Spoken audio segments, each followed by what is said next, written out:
Hei, velkommen til en videoserie der jeg, Emil, skal forsøke meg på å krysse alle Kanariøyene på langs. Hovedsakelig langs GR 131-ruta. Jeg skal gå ruta øst til vest og gå først Lanzarote, Fuerteventura, Gran Canaria, Tenerife, La Gomera, La Palma og til slutt El Hierro. Ruta den er offisielt 560 km lang, men jeg skal gå en litt alternativ rute de 2 første øyene. Det kommer til å bli litt lengre, men jeg skal gå langs kysten på de øyene I stedet for I innlandet. Så det blir nok fint. Men nå, tilbake til Emil dag 1. Da er jeg I Orsola, helt nord på Lanzarote, og jeg skal gå GR 131, eller Gran Randonee 131. Men her på Lanzarote skal jeg gå en annen rute, en rute jeg har funnet selv. Eller jeg skal egentlig bare freestyle det, for jeg synes den ruta som er lagt opp, altså GR 131-ruta, så veldig kjedelig ut. Så jeg går litt alternativ rute. Samme skal jeg gjøre på neste øy, Fuerteventura. Men det driter vi nå. Nå er det Lanzarote som står for tur.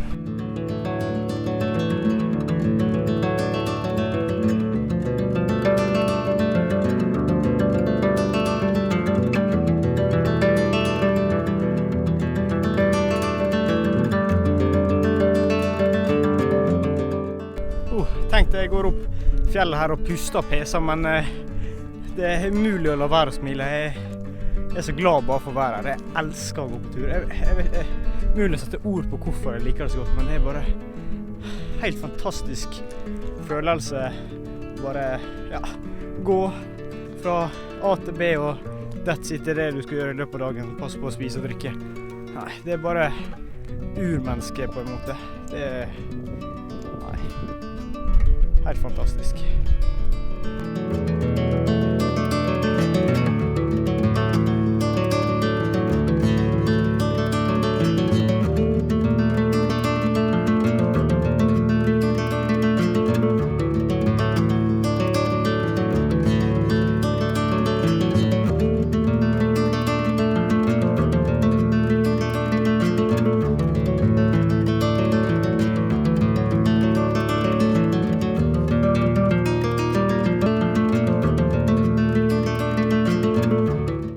Klokka 10:05, og det blir mørkt I sånn 6-tida, så jeg må egentlig begynne å se etter en teltplass.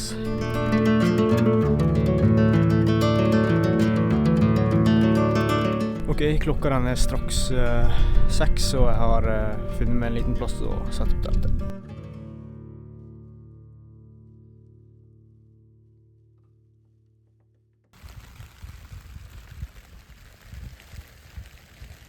Heldigvis klarner det opp, og sola begynner å stå opp der borte.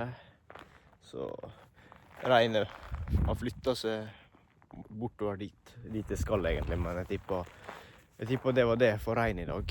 Men I løpet av natta så har det vært en fugl som har drete på teltet mitt.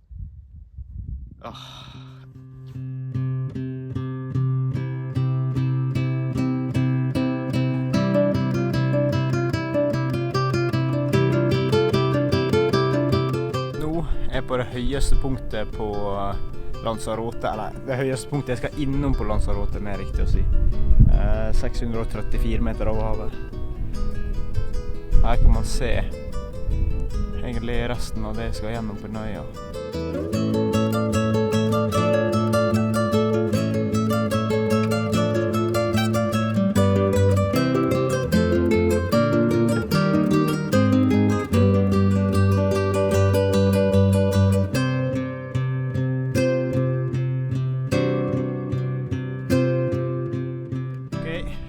Ut av Famara, som den bygda bak meg heter. Jeg møtte faktisk 2 norske jenter på en restaurant hvor jeg spiste hamburger og fikk med en smoothie.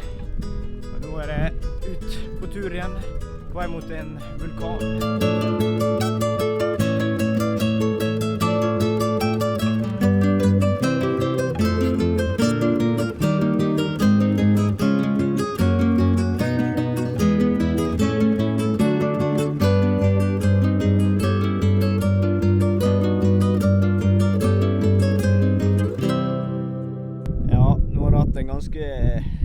pause her oppe med dette vulkanstyret her.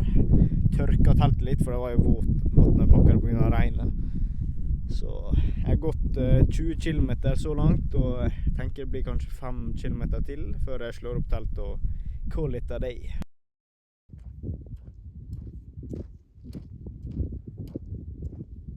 Ja, jeg har funnet meg en plass jeg tenkte å sette opp telt utenfor La Santa. Det er egentlig bare på en åker. På en sånn rar vulkansteinåker greier. Litt bortgjemt, håper ingen finner meg, for jeg tror det er low-key litt ulovlig å sove på åkeren til noen i Spania. Men ja.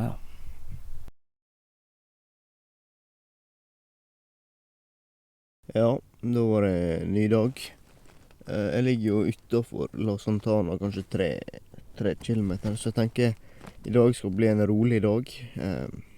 Kroppen trenger å restituere litt fra, ja, i gårsdagen var det 25 kilometer, og jeg er ganske sliten, så ja, jeg går inn dit, finner en plass å spise lunsj, og bare blir der, spiser middag. Så går jeg bare videre etter å spise middag der, litt ut av byen, og sover i telt.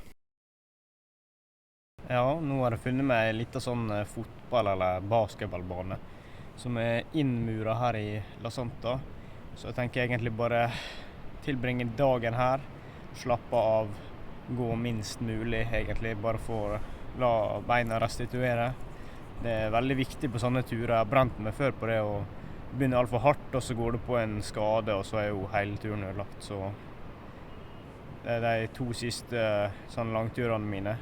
Så har jeg tatt hviledag på dag 3, og det tror jeg skal fortsette med. Jeg tror det er lurt. Selv om jeg har lyst, hodet sier at jeg har lyst til å gå videre og pushe meg selv, så vet jeg at det er det lureste å bare ta det rolig. Så det er det blir. Av og til må man bare gjøre det. Lytte til kroppen, ta det rolig. Nå forlater jeg La Santa, som dere sikkert ser og potensielt hører, så blåser det som bare faen. Altså, det blåser hele tiden her på Lanzarote. Helt sjukt, ass. Det er sånn 10 sekunder, det er sikkert enda mer. Men det blåser konstant, faktisk. Så planen nå, det er å bare gå 2-3 kilometer ut fra byen her, og prøve å telte ned i en vulkan. Ja, fordi jeg tenker at det er den beste sjansen for å finne ly fra vind. Ja, jeg spiste en avokado så heiv ut steinen. Jeg har tydeligvis fått besøk. Det var litt, ja, uff.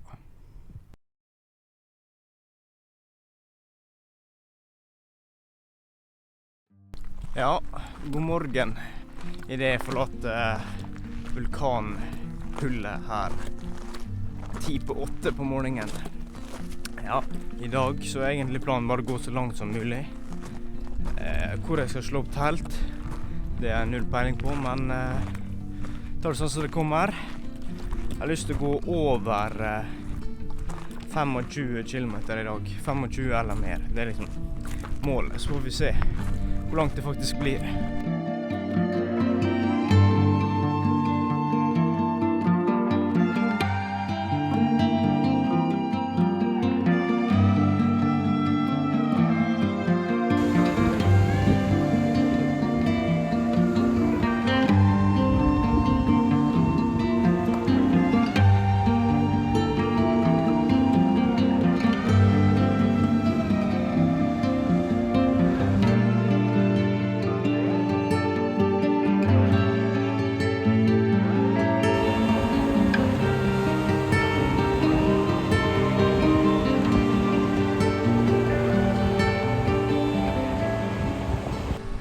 Ok, da er klokka 11:10.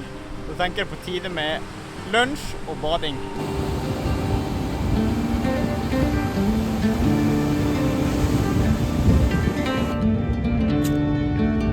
Ja, den brenner.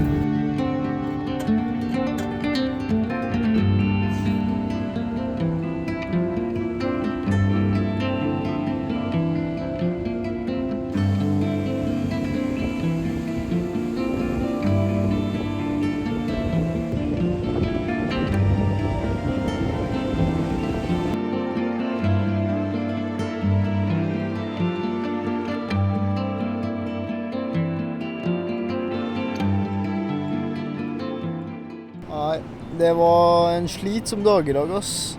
Veldig tungt å gå på den der lavastein. Så ble det ganske langt, 27 kilometer cirka, tror jeg det var. Så nei, nå legger jeg meg bare og slapper av, og jeg ligger noen kilometer utenfor El Golfo, som det heter der nede. Og så ja, reiser jeg nok inn dit i morgen tidlig, da, og så sover jeg bare i telt her. Ja.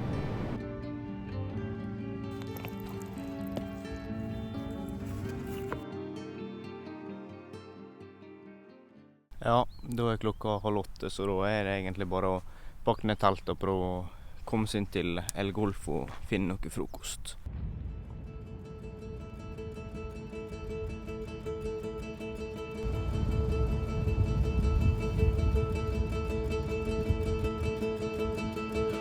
Nå har jeg store problemer. Ok, for det første, ingen restaurant eller kaféer eller noe åpent i El Golfo. Så der forsvant frokosten. Problem 2, den dagligvarehandelen som jeg tenkte å kjøpe vann hos, hadde termittangrep tydeligvis. Så det her er det eneste vannet jeg har på de neste 12 kilometerne til jeg kommer til neste by. Så det kan bli krevende. Oi, oi, oi.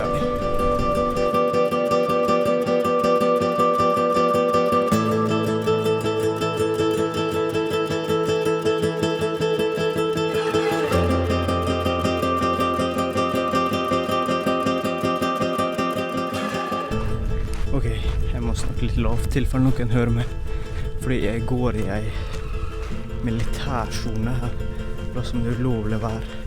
Jeg har null peiling på at det var det før jeg så skiltet da. Jeg følte liksom på stien på kartet, eller ruta jeg planlagt på kartet. Så jeg bare bestemte meg, ok, det er ganske kort strekke før neste by, så jeg bare går her og håper på det beste. Hvis det kommer noen nisser i noen jeeper med noen gunner, så tror jeg får jævlig kjeft for å være her.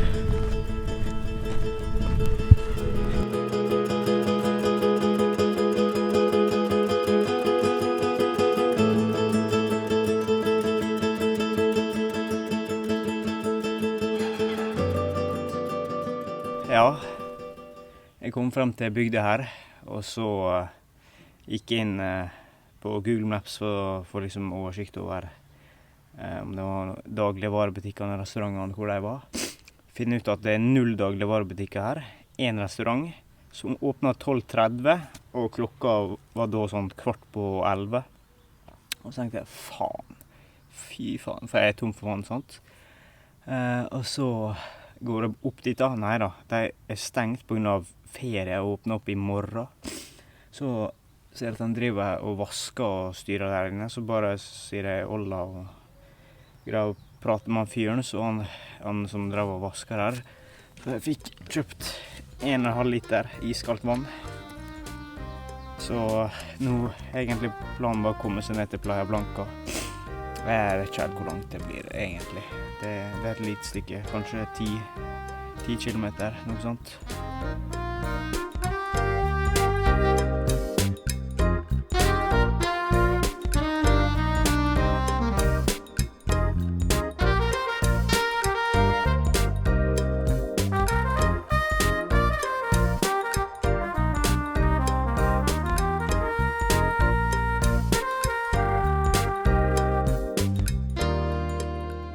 Ja, da er det kanskje på tide å oppsummere Lanzarote da, for jeg sitter her på fergekaia og venter på båten over til Fuerteventura.